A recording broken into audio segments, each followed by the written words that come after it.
अमीर बनना आपका अधिकार है।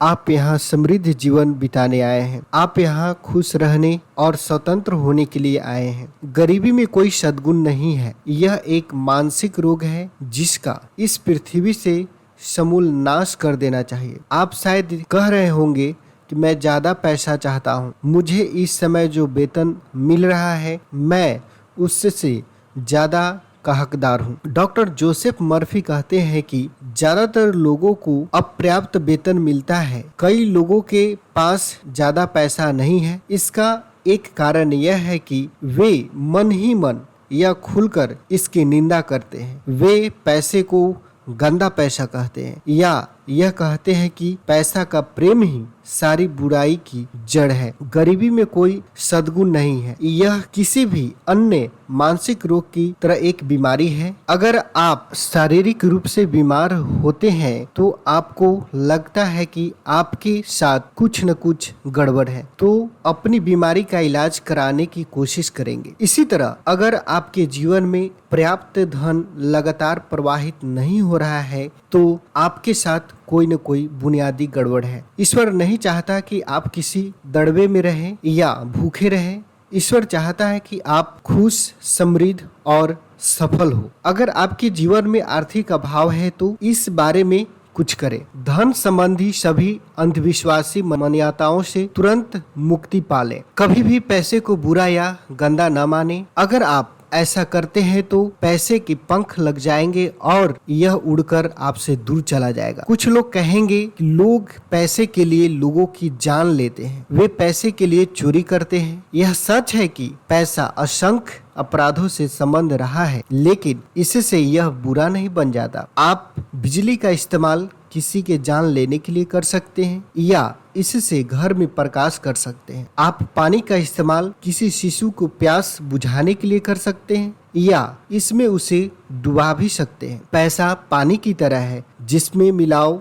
वैसा ही रंग हो जाता है। दूध में मिलाओ दूध जैसा, शराब में मिलाओ शराब जैसा। दौलत एक मानसिक अवस्था है। दिन में 3-4 बार खुद से धीरे धीरे या खास तौर पर सोने जाने से पहले मैं हर दिन समृद्ध हो रहा हूँ, हर दिन मेरा दौलत और बुद्धि बढ़ रही है, हर दिन मेरी दौलत बढ़ रही है, मैं आर्थिक दृष्टि से तरक्की कर रहा हूँ, विकास कर रहा हूँ और आगे बढ़ रहा हूँ। दौलत का विचार आपके अवचेतन मन तक पहुँच जाएगा और आप दौलत की चेतना विकसित कर लेंगे। आप जो भी कह रहे हैं उसकी सच्चाई महसूस करें। एक एग्जाम्पल देखते हैं। एक लड़का डॉक्टर और सर्जन बनना चाहता था, लेकिन उसके पास पैसा नहीं था, नहीं उसने हाई स्कूल की पढ़ाई पूरी की थी। खर्च निकालने के लिए वह डॉक्टरों की ऑफिस साफ करता था। उसने हर रात जब वह सोने जाता था तो वह दीवार पर टंगे डॉक्टर के डिप्लोमा का चित्र देखता था। वहाँ वह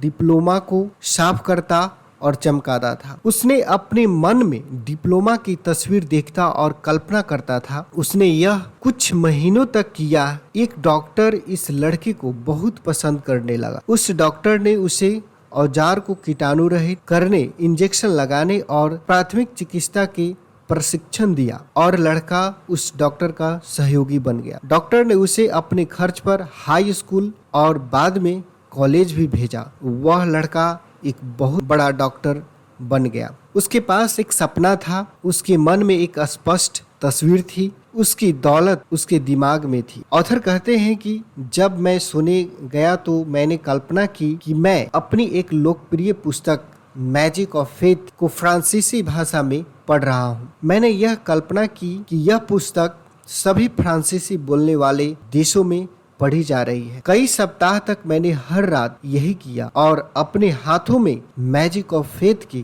काल्पनिक फ्रांसीसी संस्करण को थामने के चित्र के साथ सोने गया। मुझे पेरिस के एक प्रकाशक का पत्र मिला। पत्र में लिखा था कि मैं उस अनुबंध पर हस्ताक्षर कर दूं, उसे मैजिक ऑफ फेथ के फ्रांसीसी संस्करण को प्रकाशित करने और उसे प्रचारित करने का अनुमति दूं। ऑथर कहते हैं कि आप मुझसे पूछ सकते हैं कि प्रार्थना के अलावा मैंने इस पुस्तक के प्रकाशन के बारे में क्या किया। मैं कहूँगा कुछ नहीं। एक चीज है जो हमें उस अमीरी से दूर रखती है जो हमारे चारों ओर फैली है। यह एकमात्र चीज है हमारा मानसिक नजरिया। आपने लोगों को यह कहते सुना होगा, इस आदमी का गोरख धंधा है, वह एक ठग है, वह बेईमानी से पैसा कमा रहा है, वह धोखेबाज है, मैं उसे तब जानता था जब उसके पास कुछ नहीं था, वह चोर है, दगाबाज है। अगर आप यह बोलने वाले आदमी का विश्लेषण करते हैं तो वह आमतौर पर अभाव में है या किसी आर्थिक अथवा शारीरिक बीमारी का शिकार है। यही आपके पतन का